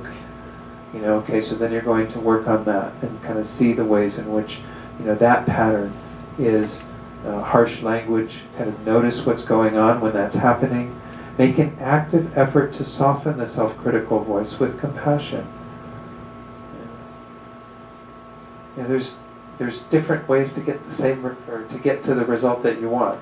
The result you want is to not be in that negative pattern. You can, yell at yourself and call yourself all kinds of horrible stuff, and that's not going to be so beneficial. You rarely are going to change that way. Or you can be that kind of compassionate, caring, tending to what's going on in that very gentle way. I think we all know this, man. I don't have to introduce words for you for it. Find what language works for you to speak to yourself at those times. Kind of hold yourself within the space of understanding your suffering, acknowledging your suffering, and to be that kind parent that's in the space of treating their suffering child with compassion. So then it says, reframe the observations made by your inner critic in a kind, friendly, positive way. So this is important, is to just always kind of be going back to that place of how do I need to see this differently? How do I need to reframe is a word I use frequently in Buddhism because I really like this idea that we are currently framing things in one way. That's that habitual pattern, or those patterns that we bought into that are really quite negative. There's nothing fixed about that frame, though. You can take that frame off and you can put a different frame on. We're going to frame it in a way that we're going to be thinking, oh, this is evidence of my own vulnerability. This is my own suffering that I need to hold in the space of compassion. All right, let's go on to one more slide on this, I think, and then we'll go on to the second one. She says, when we develop the habit of self-kindness, suffering becomes an opportunity to experience love and tenderness from within. No matter how difficult things get, we can always wrap our torn and tattered selves in our own soft embrace. So it's a kind of a nice way of putting words around what we're trying to do mentally at that time. You know, holding ourselves in the space of acknowledging our suffering. Not that it once more that it becomes all about us and we kind of go off on that tangent. But you are a suffering being, every one of you. And in that space of that happening, in the space of things not being so good, or looking at ourselves and seeing our faults and so on, we have to understand this is the most beneficial way to hold ourselves, is in the space of that loving, kind embrace. So it's hopefully enough to work with. I mean, there's still some work you have to do yourself to find the language and to find what that looks like for you. I'm not saying don't do the bubble bath. I mean, if the bubble bath is, makes you feel good, but know that bubble baths aren't kind of ultimately going to get you there. The work on our minds are what's going to get you there. But nonetheless, bubble baths can be enjoyable, or massages are my favorite. Any comments on number one then? Any other things? This is again this idea that we need to kind of embrace our own suffering within a kinder language, with self-kindness, a gentler approach. The second one is the recognition of our common humanity, which involves acknowledging our interconnectedness so we include awareness of others. This is because, once more, there's some relief that comes with this. It's not that we're immediately jumping to compassion for others and nothing for myself. It's that when we begin to understand that this is a shared experience and that we are all in this together, there is some benefit to that. We actually feel much more spacious around all of this, rather than tightening around our own situation as if that's it. That's all that's going on, blind to whatever else is happening. It doesn't mean we have to go out and start, doing all this work for other people in the midst of that. We're still talking here about what supports our self-compassion. What supports our being kinder and gentler to ourselves is having that awareness of our connection with others. Seeing the imperfection that we all deal with, along with the sense of inadequacy, that this is our common vulnerability. It's kind of interesting, one of the courses that I was trained to teach, we haven't had an opportunity to facilitate this course so much in the U.S. It's called The Art of Fulfillment. It's through our sort of secular branch of our organization. And one of the aspects that they work with in that course is to really help to develop empathy. Empathy is our ability to connect with the suffering of others and to feel the suffering of others. But the steps that precede it are, first of all, really getting in touch with our own vulnerability. But secondly, to recognize the vulnerability of others, because in that way we are no different. We're all the same in terms of our shared experience.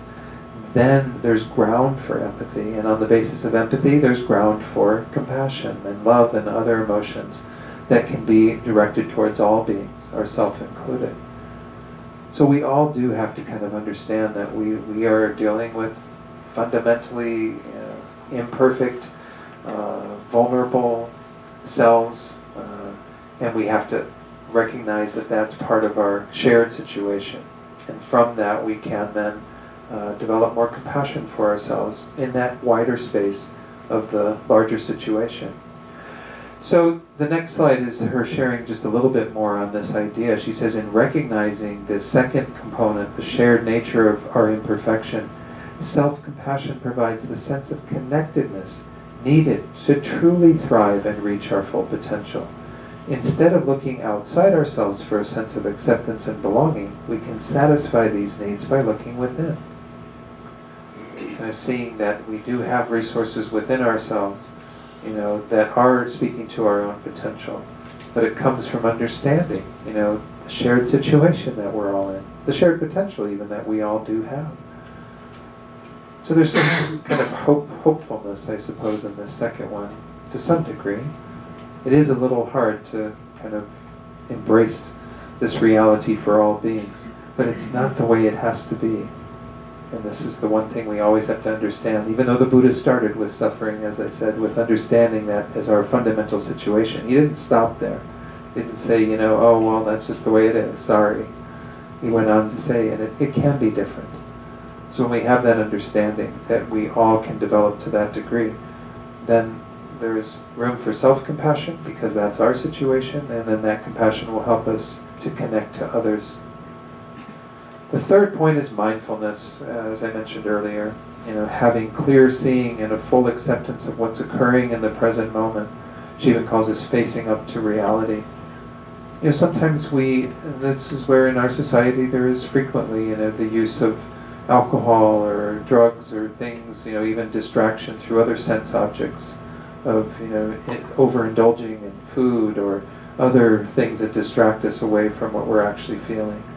We have to be able to sort of face up to the reality of what's going on in our minds. This is our job, is to tend to our minds. That's what Buddhism is all about, to be able to look at it and see it in all of its unpleasantness as well as the pleasantness, to be able to take in the whole picture. But if we don't have the willingness to face up to that reality, it can be very difficult to do that additional work. That's why I was mentioning, and even in number 1, we need to have some mindfulness, even at that level. Any of these requires some ability in mindfulness. By the way, this word mindfulness, we all have mindfulness already. You couldn't drive a car if you didn't have mindfulness. You wouldn't get home every day if you didn't have mindfulness.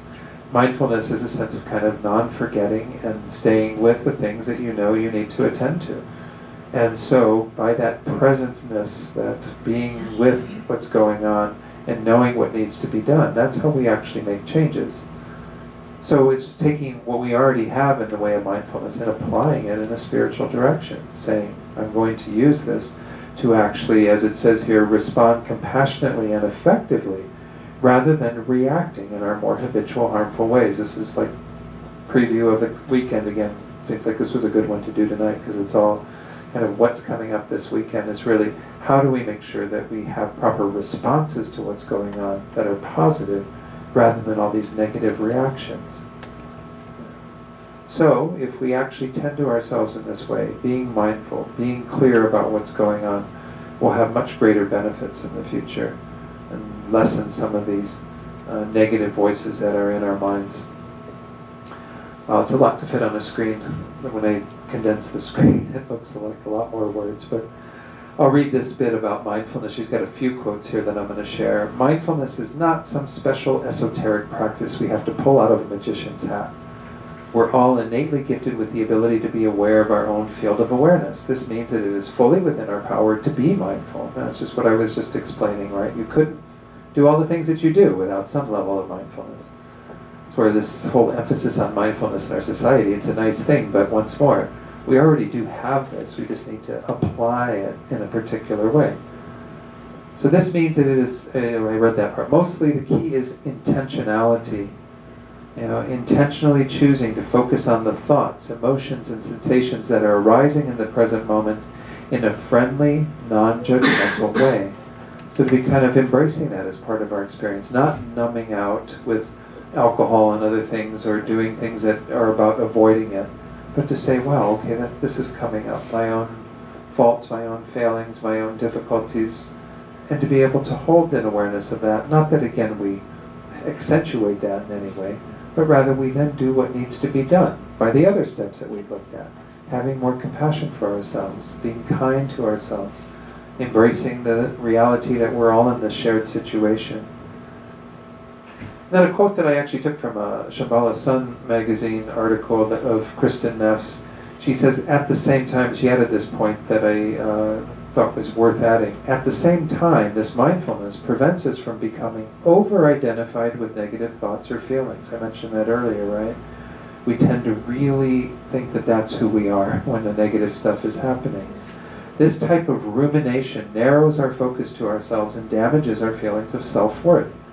Not only did I fail, but I am a failure. Not only was I disappointed, but my life is disappointing. All the language we use when we start thinking that that's the sum total of our experience. I'm an angry person. Whatever it is that we are kind of recognizing as those sort of faulty parts of ourselves, that isn't the sum total of you. It's just a part of our experience. This idea of rumination. Rumination is another thing we talk about in that course I mentioned, The Art of Fulfillment, because it's really one of the patterns that mindfulness can help us to be more aware of when our minds start ruminating. Everyone knows what rumination is. It's sort of like you're tethered to a pole and you just keep circling around it or something. We ruminate, and sometimes the ruminations even lead to other things that are just like equally unworthy of our dwelling on them. It's our tendency that we have to dig deeper and deeper holes that we get ourselves into. Our ruminating minds, are not so beneficial when we're focused on those negative things. Now, when we have positive stuff, we wouldn't call it rumination. We might call it, maintaining an awareness of it, cultivating a deeper understanding of it. We do need to have that with our positive qualities, but when we get into these patterns with the negative ones, they just increase the depth of that groove. They make it harder and harder for us to get our way out. So then she also says in that, back in the book Self-Compassion, the beauty of using self-compassion, well, this is actually wrapping this all up. So any comments on any of these three tools? Again, the first one, self-kindness, being very gentle. The second one, recognizing our shared humanity, our shared experience. The third, having a mindful awareness. It's embracing everything with the willingness to look at it, to sort of be with it and see what it has to learn, or to teach us. See what we can do that will be useful at the moment. So she says the beauty of using self-compassion as a tool for dealing with difficult emotions is that it has three distinct doorways in. Whenever you notice you are in pain and have three potential courses of action, one, this is like for the sake of repetition, you can give yourself kindness and care. Two, you can remind yourself that encountering pain is part of the shared human experience. And three, you can hold your thoughts and emotions in mindful awareness. And by the way, if you go to her website, there's a meditation that you can download that is a very simple little self-compassion break. And you can carry it with you and you can just stop. Anytime things are going south, just try to be with yourself in the space of these three thoughts. And she has her own language that she uses to introduce those in that meditation. Question, John. Sure, So Tracy. the last one, so should I try and psychoanalyze why I might be jealous or angry or hating this person or whatever I'm doing? Well, that might be a step that we're going to talk about this weekend in terms of going further and working with these things to dismantle them. Here we're talking about the fact that when we feel those things, we've started to create a negative view of ourselves that we're trying to address with self-compassion. So this is kind of like when that jealousy, for example, we see it in our mind and we start going, our spiritual superego goes, oh, Tracy, there's your jealousy. You're so awful with your jealousy. All the language that you use to beat yourself up around that. That's the times when we want to do the self-compassion break, is when that spiritual superego is, or just superegos, beating ourselves up. Whatever's going on. It doesn't necessarily have to be about our spiritual path. Then, of course, when we recognize our jealousy, in the space of the self-compassion, you're going to want to address your jealousy, right? Because that's the result, is that you'll see that you genuinely care about yourself, that you are recognizing that you, like everybody else, has jealousy. And in that kindness and that mindfulness, you want to be able to do things that help to deconstruct and dismantle that jealousy so that it's no longer as operative in your life. That's the work we're going to look at this weekend, is kind of when we're ready to kind of change those harmful habits. Here's the pattern, that kind of keeps us from doing that, because we're just being our worst critic at that point. We're being too harsh on ourselves. And we're not really doing the work that we need to do to help alleviate the situation. So, does that make sense? Yeah. Okay. So, let's go to the next slide. To conclude, this whole idea, she says, engaging in any one of the three components of self-compassion when confronting difficult feelings will then make it easier to engage the others. So, anytime these difficult feelings are arising, or difficult situations, we need to hold ourselves in the space of self-compassion. When we're having jealousy, or we're having anger, or we're having the frustration at not getting what we want, or, all of these things that arise. Be they physical occurrences, mental occurrences, we want to hold ourselves in the space of self-compassion at that time. So then I added in one more quote that also was from that magazine article that I mentioned. He says, the ultimate goal of spiritual practice is to free ourselves and other beings from suffering. In order to do this, we must include all beings, and especially ourselves, in our circle of compassion. When our minds are filled with loving connected presence, we will transform our own lives and those of everyone we come in contact with. Of course, this is taking it back into that idea that once more, we do the work on ourselves so we can be better qualified to help others. That's the Mahayana orientation, you know. Yeah, and the more that we pay attention to ourselves, the better capable we are of helping others. You know, that's what the whole Bodhisattva path, you know, as we teach it in the Mahayana tradition, is all about. The idea that we can't help others to the extent that we would like to unless we're more qualified. I often use the example of like I didn't use this on Tuesday night, I don't think. I just think I used it in Raleigh on like Monday or Sunday anyway. The idea of like a young girl who say she has many people in her life who die of cancer, maybe, you know, an aunt who dies and an uncle and somebody, you know, she can get very kind of motivated at a young age, and she wants to do something about cancer because she's felt the loss that cancer has in people's lives. So this young girl might want to be able to treat people with cancer and maybe even cure cancer, but is she qualified at like 6, 7 years old to do that? No. You know, she has to become more qualified to do that. And you know that at that age you can't open up a doctor's office and start treating people with cancer because you don't have any of the ability to treat people with cancer. So instead, she makes herself very motivated and dedicated to becoming qualified. And she graduates from medical school and completes all of her training and eventually is there as an oncologist helping to relieve the suffering of people with cancer. Well, you know, so we know that, again, this is how it works, is that the extent to which we have been able to become more qualified is the extent to which we can then benefit others. Now, in this spiritual path that we're talking about here, the Bodhisattva path, it begins once more then with starting with compassion for ourselves, clearly understanding our own situation, how we are suffering, and extending that out to others, and recognizing that if we want to ideally help all of them, ourselves included, we have to become more qualified. We have to do the deeper work. And this is kind of where it all starts, is recognizing that we ourselves have to be a part of the equation. It starts with us. So I've got one more point to kind of go into, and that's because that was all under number 4, which was this Mahayana idea that we can sometimes get a little confused about and think, compassion for everyone, poor me, I just stand over here and don't get any goodies or anything. No, you're included in this. And actually that's, again, how His Holiness says we're wisely selfish, is by taking care of others, we do take care of ourselves. But we have to first hold ourselves in that space of compassion and then have compassion for others. So the 5th one was this idea that, you know, we judge and compare ourselves and others. We make the spiritual path into a competition. First, just this idea, accept that we are where we are. You know, Pema Chodron even has a book that's called Start Where We Are, right? Which is the whole idea that you can't start anywhere else. You know, you do have to start with where you are and accept yourself with your foibles, with your faults, with your good qualities, with wherever everything stands. Don't pretend that it's otherwise. Don't, you know, do the spiritual bypassing and neglect things that, you know, we do know that we need to address. Instead, recognize that this is the situation. This is kind of what's on our plate.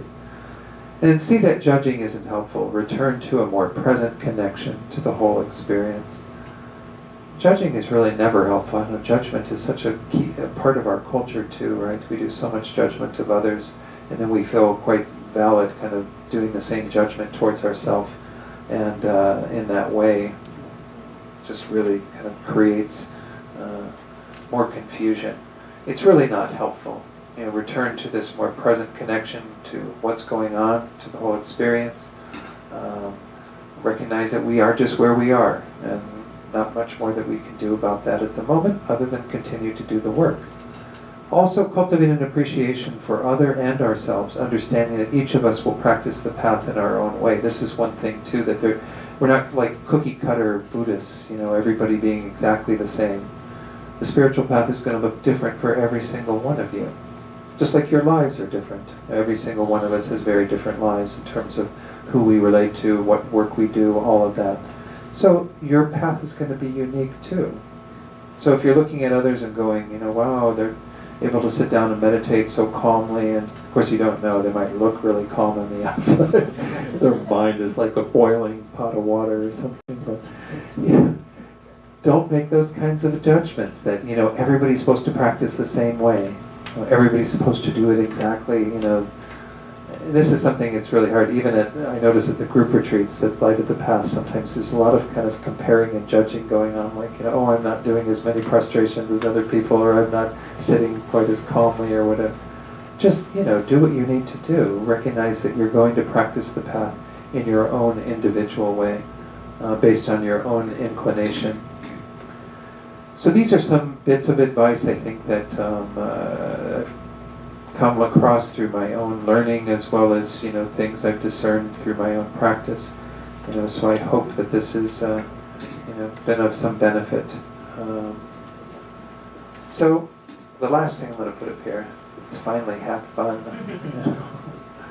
I'm glad people laugh sometimes when I talk, because I try to create a space where people can have humor, lightness, joy. I had one teacher who said, if you're practicing Buddhism and it's not fun, you're not doing it right. So, and we see this in our teachers, right? His Holiness the Dalai Lama is like laughing all the time, it seems. You know? So we know that there's something going on there that we're supposed to be cued into, you know, and seeing and going, oh, that's how we're supposed to be. You know, to just take it really joyously. I think with a lot of joy and humor, there's not a lot of room for these kinds of self-critical thoughts. And you can't be really hard on yourself when you're able to laugh at yourself. And actually, in His Holiness's book that he and Archbishop Desmond Tutu, I don't know if many of you have read this book, The Book of Joy. Really need to read it. I actually do a little course on the 8 pillars of joy that are in there. Maybe I can do that the next time I'm here. And I did that in a brief way down in Miami, when I was in Miami in May. But one of the pillars of joy is humor. You know, is this ability to be able to laugh at ourselves and to just, and we know that's a kind way to be to ourselves as well, is to be able to laugh at our own faults. And even when this guy who was telling me the story about the hand going up, I mean, he was doing it in a very humorous way. You know, he understood and was able to laugh at himself in his own tendency to put his hand up, but to catch it at that point. I mean, this is why we need that kind of lightness to our practice. And we need that lightness to our lives. Again, I've been talking mostly about spiritual practice, but all of what I talked about tonight applies to just living your life as a good person, a kind person in this world. So Lama Yeshe, the founder of our tradition, he has this wonderful quote, "Be wise, treat yourself, your mind, sympathetically, with loving kindness. If you are gentle with yourself, you will become gentle with others." So, some powerful words from him. So, that's it. Thank you. Be kind to yourself. Any final questions or comments from anybody? Why don't you go ahead, Shay. I was also mentioning one of her quotes, or maybe one of her quotes, drop the story. Drop the story. Yeah, I said that to myself a lot. Yeah. We'll talk about that this weekend. The story is like a big element in kind of how we create those negative emotions and how we dismantle them, is by addressing the story. So she was saying this is a quote that Pema Chodron often says, is drop the storyline or drop the story. Yeah, Tracy. I think you're going to say it this weekend also.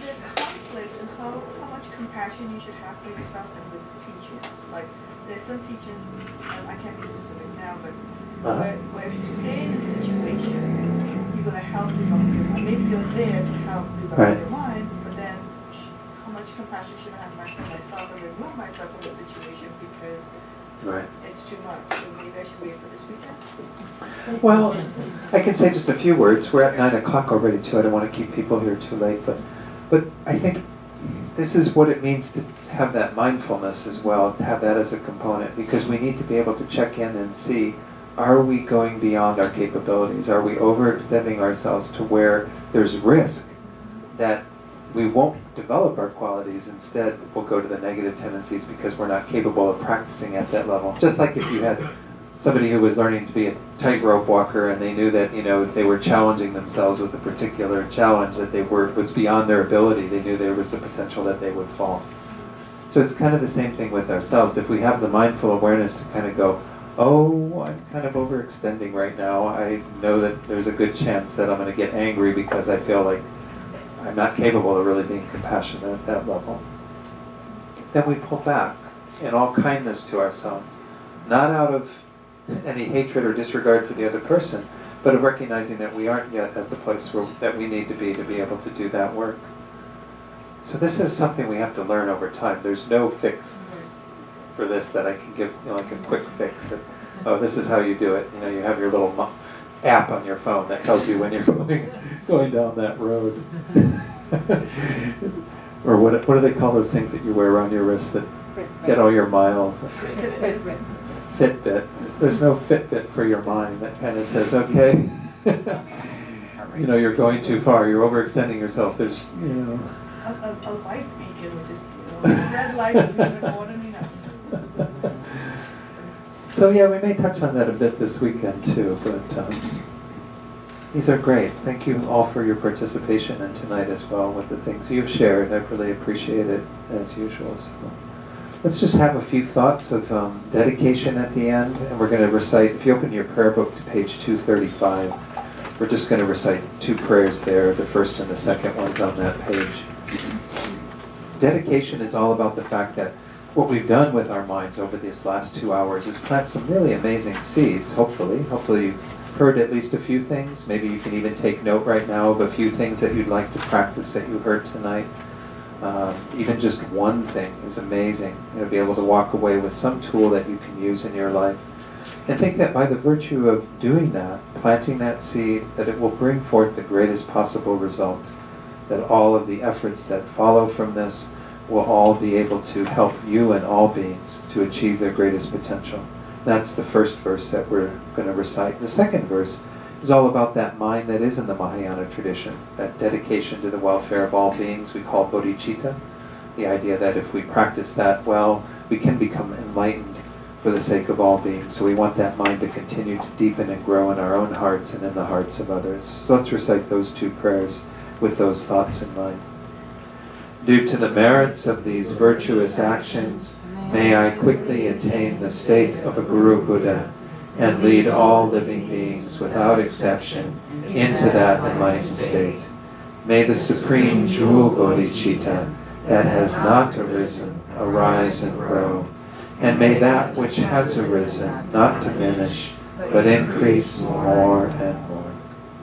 Then if you want to also dedicate real quickly for the good health and long lives of our spiritual guides, particularly His Holiness Dalai Lama, who I mentioned a number of times, Lama Zopa Rinpoche, who's our spiritual director of the FPMT, all the other teachers and guides that we have in this life, not just even in Buddhism, but in all traditions that are helping sentient beings to be free from suffering, to be happier. May we and others never be parted from all perfect guides in all of our lifetimes. And then finally, just dedicate for anyone else who you're holding in your heart right now. Each of us might have, individuals that we know who are experiencing some obstacles, difficulty, illness, maybe even who have died recently. And just send this positive energy out to them. We can particularly think of Alberto, our community here, he and his wife Cecilia and their family, just sending that positive energy to them so that they can have good conditions, not suffer.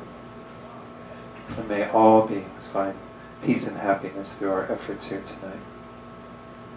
Okay, thank you all very much. Thank you.